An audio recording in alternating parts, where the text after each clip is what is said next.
on a perhaps macro basis. Because obviously what work we do for our institution is focused on the lending or the non-lending work of the institution itself.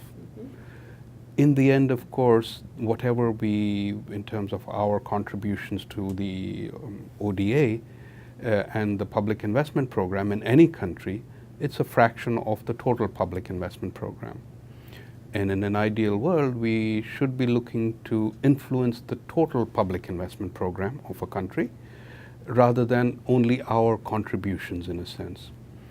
It was with this thinking in terms of background that our board agreed on a pilot basis to let us go into a couple of countries to start to build evaluation capacity of the countries, in a sense. Do you see this as, because obviously once you have strong evaluation and monitoring capacity in the country, in whether it's the Ministry of Finance or hopefully even a small unit directly under the Prime Minister or the President's office, that would make a big difference to the entire development outcomes of the country itself. Do you see a role for MDBs in here, and how should we be playing it, possibly jointly if possible, if that's possible?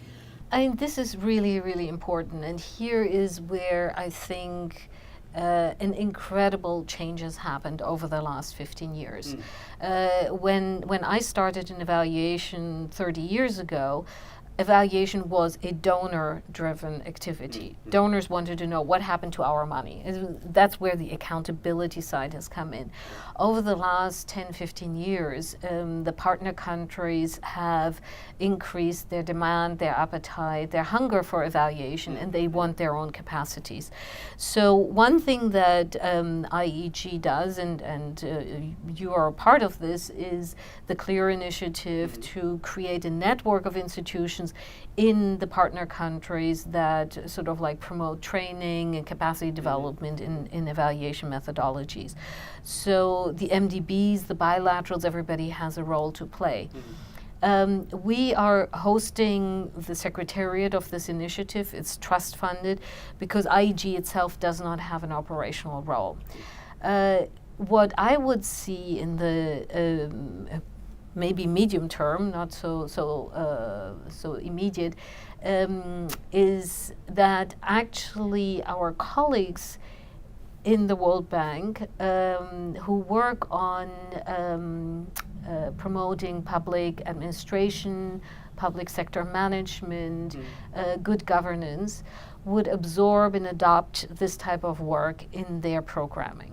So in an ideal world, the World Bank Group's country strategy would recognize and say, like, in this country we have opportunities to develop evaluation capacities that would support the Prime Minister's office or the Ministry of Finance or even the line ministries in such and such way. This is our strategy, this is how we want to go about it. And then the money that normally goes into MNE for projects would be used to develop these national capacities.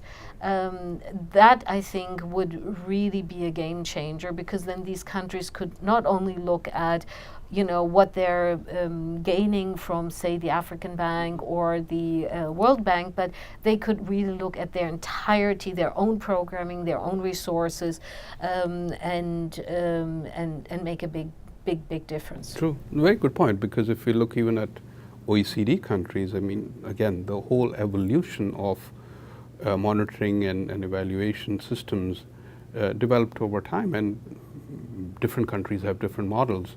The US compared to New Zealand or Australia compared to Germany and so on, very different models, but they've evolved and sort of fine-tuned their findings in a different way. And I do fully agree. I think if we can help our developing countries in the same frame, then in the long term I think it would have been the good example of teaching someone to fish, if you like.